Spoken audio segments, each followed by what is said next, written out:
गोहरण पर्व भाग 43.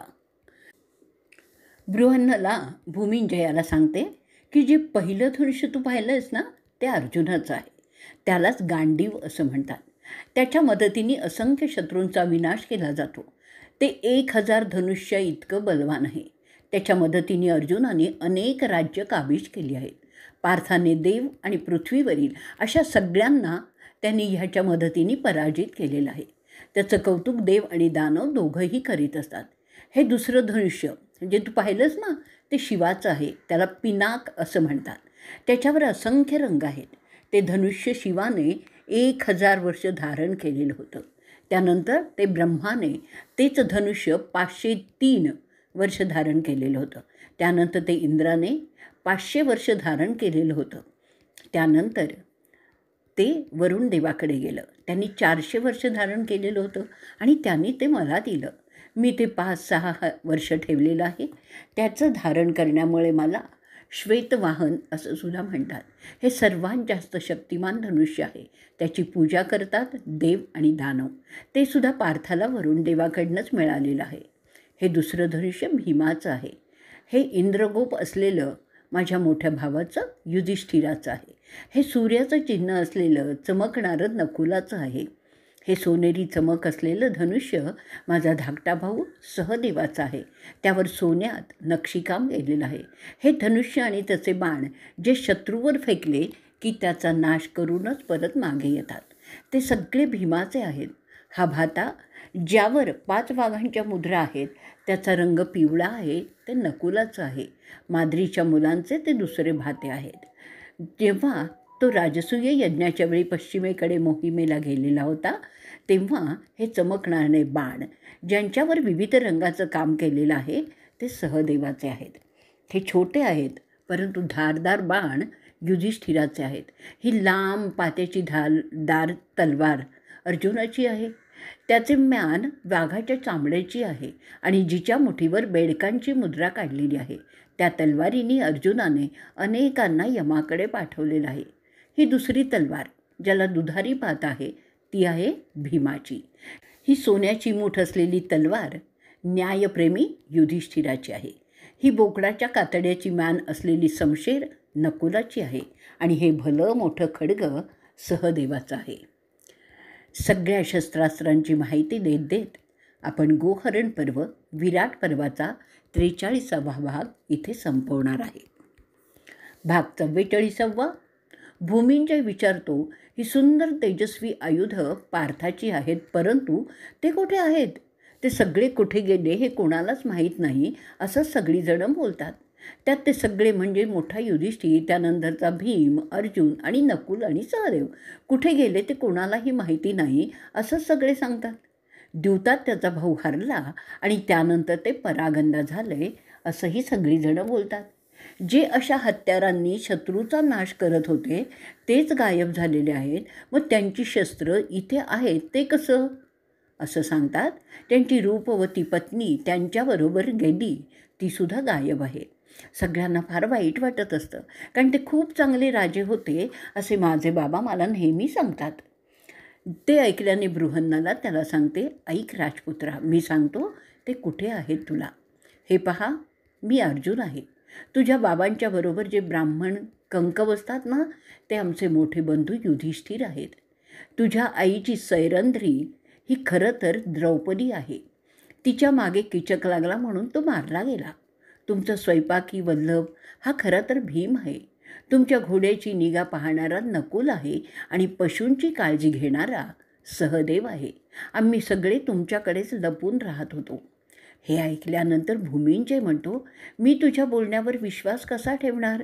त्यासाठी तू मला तुझी 10 नावं कोणती आणि ती तशी का आहेत ते तुला सांगावं लागेल. अर्जुन त्याला सांगतो, विराटाच्या युवराजा, तुला मी माझी सगळी नावं आणि त्यांचा अर्थही सांगतो. प्रथम माझी नावं ऐक. अर्जुन, फाल्गुनी, जिष्णू, कीर्ती, श्वेतवाहन, विभत्सु, विजय, कृष्ण, सव्यसाची, धनंजय अशी ती माझी 10 नावं आहेत. भूमिंजय विचारतो, अर्जुन आणि कृष्ण अशी विविध नावं तुला का आहेत? अर्जुन सांगतो, ते मला धनंजय बोलतात, कारण जिथे मी तिथे धन असतं. मी सगळ्या राजांचा पराभव करून त्यांचं सगळं धन मिळवलेलं होतं. ते मला विजय म्हणतात, कारण मी जेव्हा लढण्यासाठी जातो नेहमी जिंकूनच येतो. मला श्वेतवाहन म्हणतात, कारण माझ्या रथाला नेहमी शुभ्र रंगाचे घोडे लावलेले असतात. ते मला फाल्गुनी म्हणतात, कारण माझा जन्म फाल्गुन महिन्यातल्या उत्तर फाल्गुन नक्षत्राच्या उदय काळात झालेला आहे. मला कीर्ती म्हणतात, कारण दानवांशी मी लढलो तेव्हा इंद्राने माझ्या शिरावर तो मुकुट घातलेला होता. मला विभत्सू म्हणतात, कारण मी देवांशी आणि माणसांशी लढताना कधीही कुठलंही गैरवर्तन केलेलं नाही आहे. अरे भूमिंजया, मी माझ्या दोन्ही हातांनी आयुध चालवू शकतो, म्हणून मला सव्यसाची असंही म्हणतात. मला अर्जुन म्हणतात, कारण माझ्या शरीराचा रंग त्या प्रकारचा आहे. तसंच माझं वर्तनसुद्धा शुद्ध आहे. माणसात मी स्वर्गीय आहे, म्हणून मला जिष्णू असं म्हणतात. तसंच मी कधीही पराजित होत नाही. माझ्या प्रतिस्पर्ध्यांना मी चोख उत्तर देत असतो, म्हणून मला कृष्णसुद्धा म्हणतात, कारण माझ्या पित्याने मला त्या रंगावरून ते नाव दिलेलं आहे.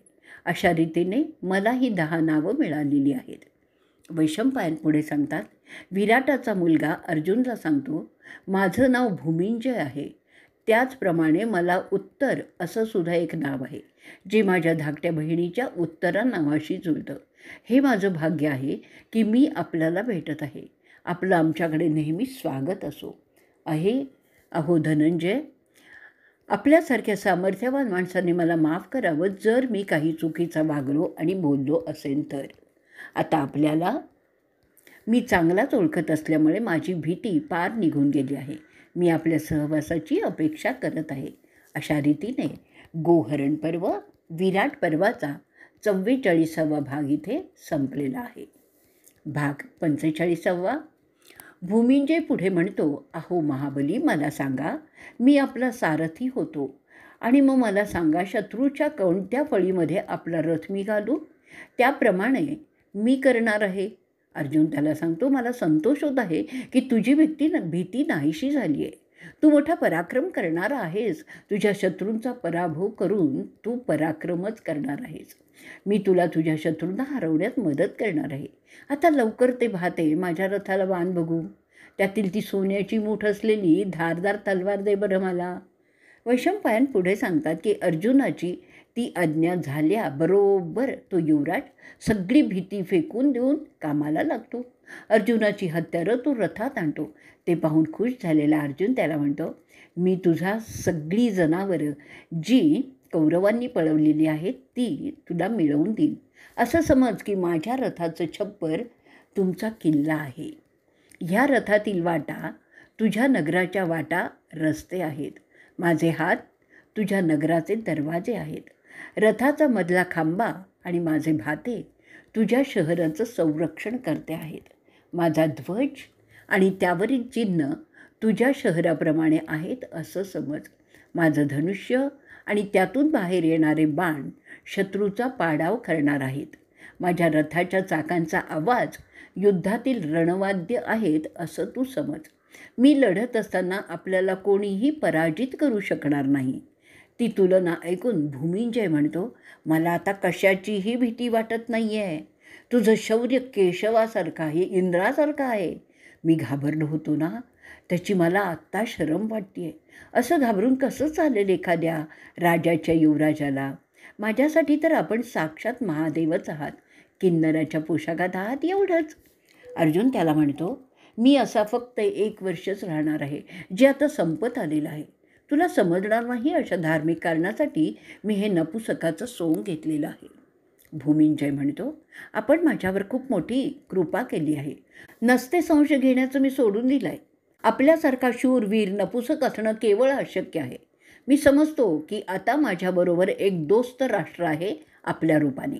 मी आपल्या मदतीने देवांनासुद्धा जिंकू शकेन. मला आता कशाचीही भीती राहिलेली नाही आहे. आता मला सांगा, मी काय करू यापुढे? मला आज्ञा करा. एखाद्या तरवेश सारथ्यासारखा मी आता तुमचा रथ चालवणार आहे.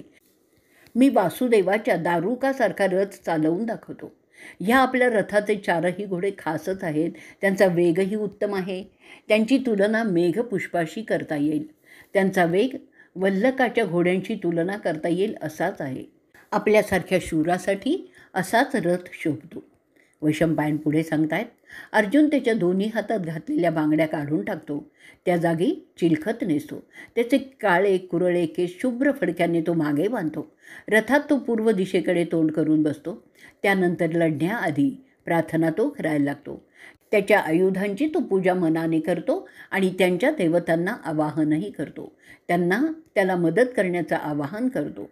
माझ्या मनात आपण सगळे राहा आणि मला साथ द्या असं तो त्यांना सांगतो. ती प्रार्थना केल्यानंतर अर्जुन ताजा झाल्यासारखा वाटतो. त्यानंतर तो गांडीवाला त्याचा दोर बांधतो. त्याचा मोठा टणात्कार तो काढतो आणि त्या आवाजाने सगळी पृथ्वी थरथरते. जणू काही अशनी आकाशातून कोसळणारच आहेत.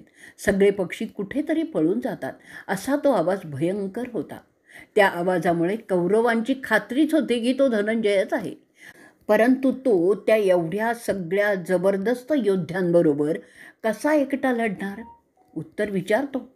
काहीही झालं तरी मी आपल्याबरोबर राहणार आहे असंही तो सांगतो. ते ऐकून अर्जुनाला त्याचा हसू येतं आणि तो जोरजोराने हसायला लागतो. धनंजय त्याला म्हणतो, अरे काही घाबरण्याचं कारण नाही. घोषयात्रेच्या वेळी मी एकटाच सगळ्या गंधर्वांना तोंड देत होतो. खांडववनाच्या वेळीसुद्धा मी एकटाच लढत होतो. मला असं एकट्याने लढण्याची सवयच आहे. निवात कवचाला मी मारलं तेव्हा कोण होतं रे मला मदत करायला? पांचालाकडे जेव्हा स्वयंवर झालं तेव्हासुद्धा मी एकटाच होतो. द्रोणांच्याकडे शिकलो आहे. त्यांनी मला चांगलं शिकवून तयार केलं आहे. मला त्याशिवाय इंद्र, वैश्रावण, यम असे गुरुही लाभलेले आहेत. माझ्याकडे शिवाचं पिनाक आहे. त्या सगळ्यांचं शिक्षण मी स्वर्गात घेतलेलं आहे. मला लढण्यासाठी कोणत्या किंवा कोणाच्याही मदतीची गरज नसते. आता बिनधास्तपणे रथ रणभूमीत घुसव बघू. अशा रीतीने गोहरण पर्व विराट पर्वाचा 45वा भाग इथे संपलेला आहे. भाग 46वा. वैशंपायन पुढे सांगतात की भूमिंजयाला त्याचा सारथी करून तो पांडव त्या आपट्याच्या झाडाला एक प्रदक्षिणा घालतो. त्याची सिंहाचं चिन्ह असलेला ध्वज काढून तो त्या झाडाखाली ठेवतो. त्यानंतर तो त्याचा ध्वज रथाच्या खांबावर लावतो. त्या ध्वजावर मारुतीचं चिन्ह असतं. त्याला सिंहाची शेपटी असते. तसं चिन्ह स्वतः विश्वकर्म्याने तिला दिलेलं होतं. त्यानंतर तो पांडव मारुतीची प्रार्थना करतो. त्याला आवाहन करतो की तो मारुती रूपी महादेव त्याच्या ध्वजावर बसून त्याला साथ करेल. त्याबरोबर आकाशातून ती अद्वितीय शक्ती त्याच्या रथावर म्हणजेच ध्वजावर येऊन बसते. त्याबरोबर अर्जुन त्या ध्वजाला एक प्रदक्षिणा घालतो आणि अभिवादन करतो.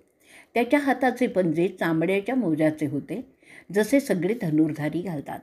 आता युद्धाला निघण्याच्या आधी तो श्वेतवाहन त्याचं शंख वाजवू लागतो. त्याच्या आवाजाने सगळी पृथ्वी परत एकदा दणाणून निघते. तो शंखू ध्वनी झाल्याबरोबर त्या रथाचे घोडे त्याच्या गुडघ्यांवर बसतात. भूमिंजय त्यामुळे दचकतो.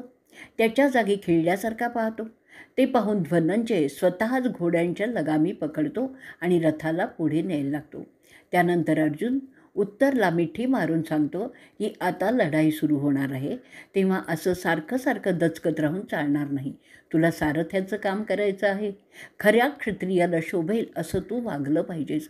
शत्रूंच्या मध्ये जर तू असा हतबल झालास तर कसं होणार? तू आधी कधी शंखनाद, घोड्यांचं खिंकाळणं, हत्तीचे चित्कार, तुताऱ्यांचे आवाज ऐकले नाही आहेस का? असा एखाद्या सामान्य माणसाप्रमाणे तू आत्ता वागला तर कसं होईल? उत्तर त्याला सांगतो, मी ते सगळं ऐकलं आहे पूर्वी, पण आजची वेळ वेगळी आहे. आपल्या शंखनादात काहीतरी वेगळे पण मला जाणवलं आहे. तुमच्या गांडीवाचा टणात्कारसुद्धा इतर धनुष्यांपेक्षा वेगळा आहे. मला हे सगळं नवीन आहे म्हणून कदाचित मी बावरलो असेन. तुमच्या ध्वजातून काही विलक्षण ओरडण्याचे आवाज येत आहेत. ते पृथ्वीवरील प्राण्यांचे नाहीत, त्यामुळे मी भेदरून गेलो आहे. मला दिशा समजेना, मी फार अस्वस्थ झालो आहे. मला असं दिसतंय की सगळं आकाश तुमच्या ध्वजाने व्यापलेलं आहे. मला काही दिसत नाही आहे. तुमच्या गांडीवाच्या टणात्काराने माझे कान बधीर झालेले आहेत. आता अर्जुन त्याला धीर देत सांगतो की धीराने रथात उभा राहा आणि घोड्याचे लगाम पकडून ठेव. वैशंपायन सांगतात, त्यानंतर अर्जुन पुन्हा एकदा तो शंख वाजवतो. त्या आवाजाने शत्रूचा तर थरकाप होतोच आणि मित्रांचा आनंद द्विगुणित होतो. असा तो आवाज होता. त्या दिशा भेदणाऱ्या आवाजाने सभोवारचे डोंगर दऱ्यातून तो घुमून परत येत होता. अर्जुन त्याचं ध्वनी पुन्हा पुन्हा करत होता आणि त्याद्वारा तो त्याची युद्धाची तयारी करत होता. त्यामुळे भूमिंजय फार घाबरलेला दिसत होता आणि धनंजय पुन्हा पुन्हा त्याला धीर देत होता. ते सगळं कौरवांचे लोक दुरून पाहत होते. द्रोण म्हणाले, ज्या प्रकारच्या रथांच्या चाकांचे आवाज येत आहेत, आकाशात धुळींचे ढग उठत आहेत, पृथ्वी थरथरत आहे, हा दुसरा कोणीही नसून साक्षात आपला सव्यसाचीच असला पाहिजे असं वाटतंय. पहा, आपली शस्त्र कमजोर झाली आहेत, आपले घोडे अस्वस्थ झाले आहेत, आपले अग्नी त्यात सरपण घातलं तरी नीटपणे पेटत नाही आहेत. ही सगळी अशुभ लक्षणं आपल्यासाठी आहेत. आपल्या उजवीकडे घारी आणि गिधाडं फिरत आहेत. हे काही चांगलं लक्षण नाही आहे. कोल्हेसुद्धा ओरडायला लागलेले आहेत आपल्या डावीकडील भागातून. ही सगळी मोठ्या संकटाची लक्षणंच आहेत. मोठ्या प्रमाणात क्षत्रियांचा संहार होणार अशीच ही लक्षणं आहेत. गिधाडं आपल्यावरील आकाशात गिरट्या घालत आहेत. ही चांगली लक्षणं नाहीत आपल्यासाठी. पार्थाच्या बाणांपुढे तुमची सेना टिकणार नाही. आपल्या शूरांना लढण्याची इच्छा राहिलेलीच नाही आहे. विराटाची गुरं पाठवून आपण इथेच थांबावं असं मला वाटतं. आपल्या योद्ध्यांना पार्थाच्या बाणांना तोंड देण्यासाठी सज्ज राहायला सांगा. अशा रीतीने गोहरण पर्व, विराट पर्वाचा 46वा भाग इथे संपलेला आहे. भाग 47वा. वैशंपायन पुढे सांगतात की राजा दुर्योधन रणभूमीवर भीष्मांना बोलतो. द्रोण आणि कृप दोघांनाही खात्री वाटते की हा पांडवच आहे. मला आणि कर्णाला सुद्धा तेच वाटतंय. पांडवांनी अट मान्य केली होती की जर ते ठरलेल्या काळात सापडले तर त्यांना पुन्हा वनवासात आणि अज्ञातवासात जावं लागेल. तरीसुद्धा तो काळ पूर्ण झालेला नसताना तो अर्जुन लढण्यासाठी पुढे येतोय. त्यामुळे ते त्यांच्या अटीनुसार पुन्हा वनवासात जाणार का? त्यांचं अशा रीतीने उघड होण्यामागील कारण काहीही असू शकतो. त्यांनी काहीही फरक पडत नाही. त्यासाठी काळाचं योग्य मोजदाद ब्रह्माला करावं लागेल. जेव्हा इच्छा अपुरी राहते त्याच्या पूर्ततेसाठी काहीही कारण सांगण्यात येतं. त्याचे अर्थ अनेक काढले जातात. मोठमोठे नीतिशास्त्रीसुद्धा त्यात योग्य निर्णय घेत नाही, कारण माणसाचे उद्देश त्या नीतीच्या नियमांपेक्षा जास्त महत्त्वाचे ठरतात. जो तो आपापल्या मतलबानुसार मतं मांडतो. 1 वर्ष म्हणजे नक्की किती दिवस आणि त्यांची व्याख्यासुद्धा ते बदलत असतात. त्याला आपण कसे जबाबदार राहणार? आपण इथे त्रिगार्थाला मदत करण्यासाठी आलेलो आहोत. मत्स्याने त्यांच्यावर अनेक अन्याय केले असे आपल्याला सांगितलं आणि म्हणून आपण त्यांना मदत करण्यासाठी इथे आलेलो आहोत. प्रथम ते विराटाची गुरं पळवणार आणि त्यानंतर दुसऱ्या दिवशी आपण पहाटे उरलेली जनावरं पळवायची असं ठरलेलं आहे. ज्यावेळी विराटाचं लष्कर त्रिगार्थाच्या मागे असेल, कदाचित त्रिगार्थाचे लोक आपल्याकडे येतही असतील किंवा विराटाच्या सैन्याने त्याला घालवूनही दिलेलं असेल. पण त्यातले काही लढवय्ये आता आपल्यावर चाल करून येत आहेत. नेमकी काय परिस्थिती आहे ते समजत नाही आहे. हा राजा विराट स्वतः असू शकतो, पण वरवर पाहता तो विभत्सू असावा असा आपला केवळ अंदाज आहे. तो कोणी का असेना, आपल्याला त्याच्याशी लढावंच लागणार आहे. कारण तसं आपण त्रिगार्थाच्या राजाला शुशर्मनला वचनही दिलेलं आहे. मला कळत नाही आपले महान योद्धे भीष्म, द्रोण आणि कृप असे मख्खपणे का बसले आहेत, काही समजत नाही. तूर्त आपल्याला जो येईल त्याच्याशी लढायचं आहे हे निश्चित आहे. जी जनावरं आपण पळवलेली आहेत त्यांना संरक्षण देण्यासाठी आपल्याला जो कोणी येईल त्याच्याशी मुकाबला करावा लागणार आहे. मग तो अर्जुन असेल, नाही तर साक्षात यम असेल. ह्या घनदाट जंगलातून आपले पायीक सैनिक कसे वाट काढणार तेही समजत नाही आहे. ते शत्रूच्या बाणांची शिकार होणार आहेत. आपलं घोडदल हे सुद्धा अशा जंगलात फसू शकतं. म्हणून जेवढं करता येईल तेवढं करणं आपल्याला जरुरीचं आहे. आपल्याला माहीत आहे की पांडवांना आपल्याला घाबरण्याची सवय आहे. त्यात आपले वडीलधारे त्यांच्या पक्षाचे आहेत. त्यांच्या गोष्टीत न येता आपण आपल्या फौजा सज्ज ठेवल्या पाहिजेत. केवळ घोड्यांच्या खिंकाळण्यावरून कोणी अंदाज करत नाही. ते नेहमीच खिंकाळतात. वारे नेहमीच वाहत असतात. कोल्हेकुई काय तर जंगलातच ऐकू येणार ना. ढगांचा गडगडाट पावसाळ्यात होणारच आहे. मग तसं ऐकू आलं म्हणून भलते सलते अंदाज मांडण्यात काय अर्थ आहे? पण ते त्यांच्या बाजूचे आहेत म्हणून ते अशा गोष्टी करत असतात. मुख्य कारण म्हणजे त्या तिघांना पांडवांशी लढायचं नसतं. त्यासाठी काहीतरी बहाणे ते शोधत असतात. आपले गुरु निष्पाप आहेत, दयाळू आहेत, परंतु म्हणून त्यांचा सल्ला अशा संकटाचे समय घेणं मूर्खपणाचंच ठरेल. आरामशीर काळात त्यांच्या गोष्टी एक करमणूक म्हणून ऐकायला हरकत नाही, पण ह्यावेळी नाही. परंतु जेव्हा ते शत्रूची स्तुती करू लागतात त्यांच्या बोलण्याकडे लक्ष देणं घातक ठरेल. म्हणून अशा परिस्थितीत त्यांच्या बोलण्याकडे दुर्लक्ष करून आपण आपली फौज युद्धासाठी सज्ज केली पाहिजे. आपल्या रक्षकांना मोक्याच्या जागी तयार राहायला सांगा. हे युद्ध आपल्याला जिंकायचंच आहे. अशा रीतीने गोहरण पर्व विराट पर्वाचा 47वा भाग इथे संपलेला आहे. भाग 48वा. दुर्योधनाचं ते ऐकल्यानंतर त्याला अनुमोदन देण्यासाठी कर्ण म्हणतो, मला दिसतंय की आपले हे सगळे श्रेष्ठी घाबरल्याचं दाखवत आहेत. बहुतेक करून त्यांना लढण्याची इच्छा नसावी. जो येत आहे तो विराट असेल किंवा अर्जुन असेल. मी त्याच्याशी लढणार आहे. माझे सोनेरी पंख असलेले बाण त्याच्या लक्ष्यावर लागणार हे निश्चितच आहे. माझे बाण पार्थाला चहूबाजूनी घेरणार आहेत. माझ्या धनुष्याचा दोर मोठा आवाज करू शकतातच. विभत्सू माझ्यावर हल्ला करील, पण फार जोरदार तो नसेल असा माझा अंदाज आहे. ते कुंतीचे पुत्र ब्राह्मण झाले आहेत, त्यामुळे ते फार शांतसुद्धा झालेले आहेत. त्यामुळेच माझे हजारो बाण त्यांना घेण्यात यशस्वी होतील. अर्जुन 3ही जगात त्याच्या विद्येसाठी ख्यातनाम आहे, पण मी काही कमी नाही आहे. माझं गिधाडाच्या पंखाचे बाण अर्जुनाचा वध करतील असं मला वाटतंय. मी तो माझा उद्देश साध्य करू शकेन असंही वाटतंय. दुर्योधनाला मी दिलेलं वचन त्यामुळे पुरं झाल्याचं होईल. माझ्याकडून मारलेले सरळ बाण कोणीही अडवू शकत नाही.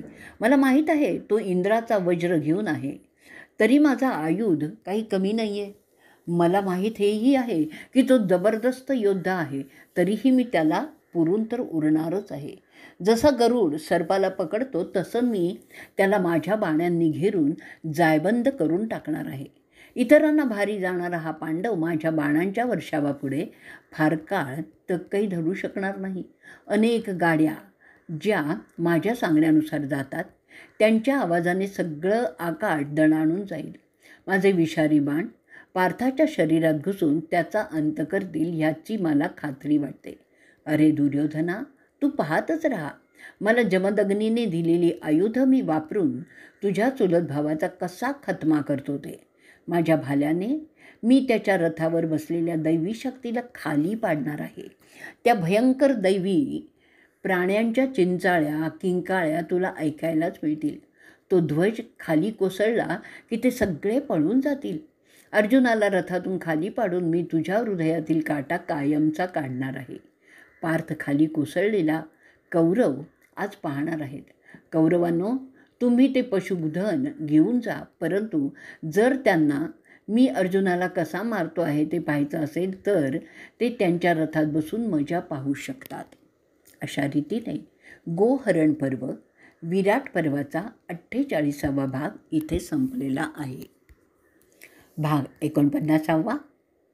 आता अरे जनमेजया, कृपाचार्य बोलायला लागलेत बघ. अरे राधेया, तुझ्या विकृत मनात फक्त युद्धच असतं का रे? तुला चांगल्या गोष्टींचा अंदाज कधी येतच नाही. आणि हेच खरं आहे, कुठल्याही गोष्टीचा त्या घडल्यानंतरचा परिणाम तू कधी लक्षातच घेत नाहीस. आपल्या पूर्वजांनी जे नियम सांगितलेले आहेत त्याचं भान तुला नसतं. पहिली गोष्ट अशी की युद्ध विधातक असतं. शक्य तर ते टाळायचं असतं. अगदीच नाईलाज झाला तर ते करायचं असतं. जेव्हा काळ आणि प्रसंग उचित असतात तेव्हाच फक्त युद्ध उपयोगाचं असतं. जेव्हा केव्हा लढत राहायचं नसतं. आणि म्हणूनच क्षत्रियांना युद्धकलेबरोबर मुत्सद्देगिरीसुद्धा शिकायची असते. ज्यांच्या मदतीने युद्ध न करता तो त्याचा उद्देश साध्य करू शकतो. क्षात्रतेजाचं महत्त्व तेव्हाच असतं. उगाच शौर्य आहे म्हणून लढत राहायचं हे निर्बुद्धपणाचं लक्षण मानलं गेलेलं आहे. म्हणून आजच्या घडीला पार्थाबरोबर लढणं आपल्या हिताचं नाही हे प्रथम लक्षात घे. पार्थाने कौरवांना गंधर्वांपासून वाचवलेलं होतं, अग्नीपासून वाचवलेलं होतं. ह्या गोष्टी विचारून कौरवांना चालणारच नाही आहे. एरवी ते पांडव लढण्याच्या गोष्टी न करता ब्रह्मचर्याचं पालन करून त्यांचा आध्यात्मिक उद्धार करण्यात त्यांचा समय कारणी लावतात. ते खऱ्या अर्थाने खऱ्या कुलीन क्षत्रियाचं लक्षण मानलं जातं. त्यांनी सुभद्रा कृष्णाच्या रथातून नेली, पण न लढता तो परत यादवांना भेटला आणि सगळ्या गोष्टी सुंदररित्या घडवून आणल्या. तो रुद्राशी लढला. त्याशिवाय तो मानव असूनही स्वर्गात 5 वर्ष तपस्या करीत सगळी दैविक आयुधं शिकूनही आलेला आहे, हे तू लक्षातच घेत नाहीस. तू फक्त दुर्योधनाला खुश करण्यासाठी वाटेल ते बरळत असतोस. त्यांनी द्रौपदीला जयद्रथाच्या कचाट्यातून आणलं, पण त्याला नंतर सोडून दिलं. त्यामागील नैतिकता तू पाहत नाहीस. तो सुद्धा त्या कुरुवंशाचाच आहे हे सुद्धा तू विसरतोस. अर्जुनाने कितीतरी युद्ध एकट्याने केलेली आहेत. त्यात नैतिकता सांभाळली आहे. गंधर्वांचा राजा चित्रसेनला त्यांनी हरवलेला आहे. निवात कवचाचा वध केलेला आहे. कलखचांचा वध केलेला आहे, जे देवांना सुद्धा भारी गेलेले होते. आता मला सांग, तू अशा किती लढाया एकट्याने केलेल्या आहेस? तुझी अर्जुनाशी आम्ही तुलना करावी? जिथे इंद्रसुद्धा जिष्णूशी लढण्यास तयार होत नाही, तिथे तुझी काय रे गत? म्हणून तू जरा शुद्धीवर ये आणि मग बोल. मला नाही वाटत तुझ्या ह्या वल्गनाने दुर्योधन तुझ्यावर खुश होईल, कारण त्यालाही माहीत आहे तुझ्यात आणि अर्जुनात किती फरक आहे ते. तुझ्या बाताच अशा असतात की हत्तीवर बसून डुकराची शिकार करावी.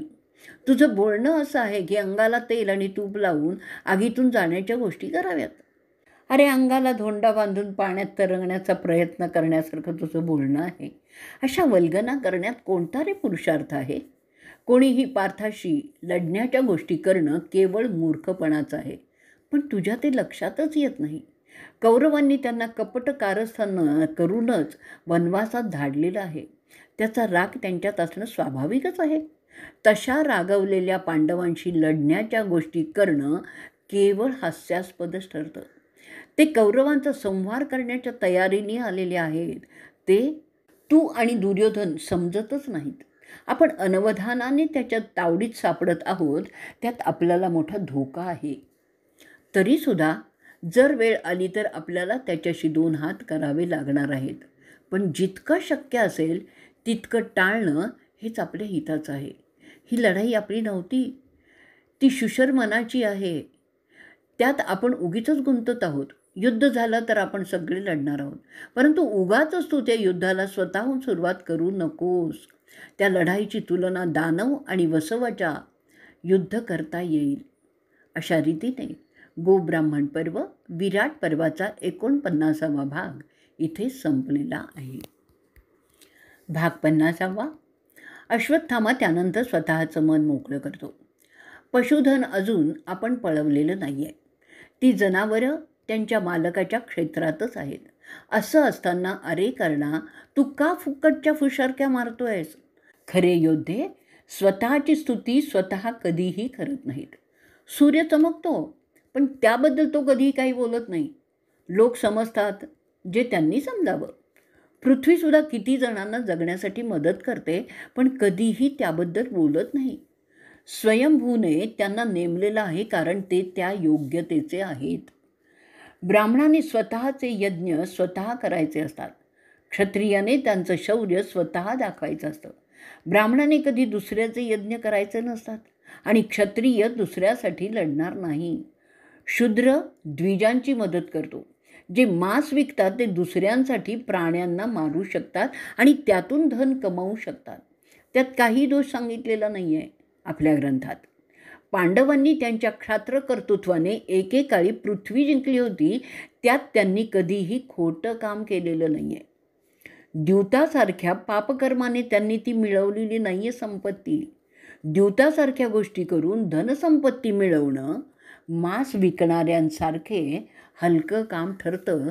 ते त्यांनी कधीही केलेलं नाही आहे. ते त्यांच्या क्षात्रधर्मात प्रामाणिक होते आणि अजूनही आहेत.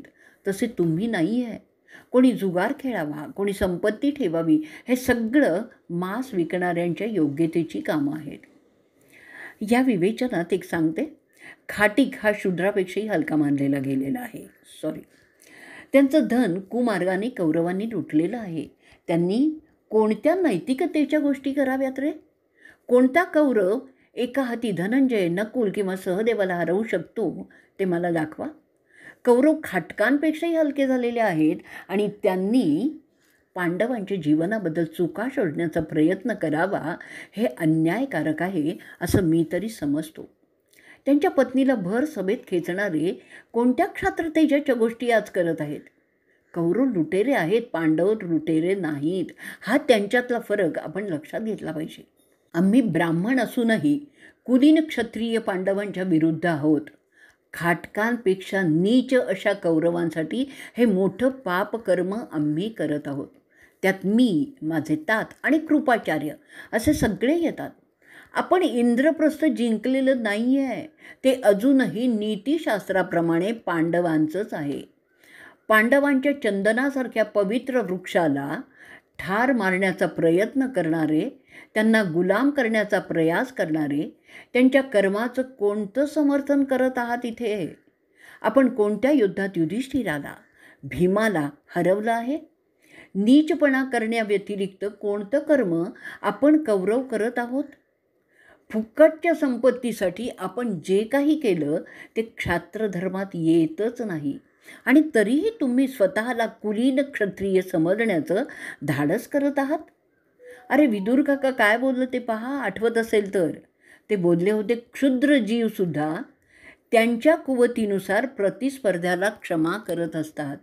पण पांडव त्यांच्या पत्नीचा अपमान माफ करणारच नाहीत. तो आला आहे धृतराष्ट्राच्या मुलांना ठार मारण्यासाठीच आणि तो करील असं मला वाटतं. कारण आपण सगळे त्याचे अपराधी आहोत. त्यांना आपल्याला शिक्षा करण्याचा नीतिशास्त्राप्रमाणे नक्कीच हक्क आहे. ज्यांनी गंधर्व, राक्षस, असुर असे सगळे मारले त्याला कौरवांच्या सैन्याला ठार करण्यास कितीसा अवधी लागणार आहे? तुमच्या सगळ्यांच्या हिंमतीपेक्षा त्यांचा राग जास्त बलवान आहे. हे लक्षात केव्हा तुमच्या येणार? हे कर्णाला उद्देशून होतं. त्याच्याकडील दैवी अस्त्र, शस्त्र, मंत्र तू कसा उलटवणार? शास्त्र सांगतं शिष्य मुलासारखा असतो. त्याप्रमाणे अर्जुन माझ्या पित्याला मुलासारखाच आहे. ज्यांनी तुमच्यासाठी त्यांचं राज्य, त्यांची संपत्ती हडपली त्याला आता अर्जुनाबरोबर लढायला पाठवलं पाहिजे. तो शकुनी, गांधारचा युवराज, त्याला ते बाण झेलायला सांगा. त्या गांडीवातून मारलेले बाण पर्वताला सुद्धा भेदू शकतात.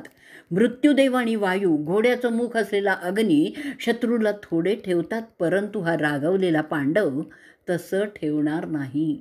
संपूर्ण नष्ट करणार हे निश्चितच आहे.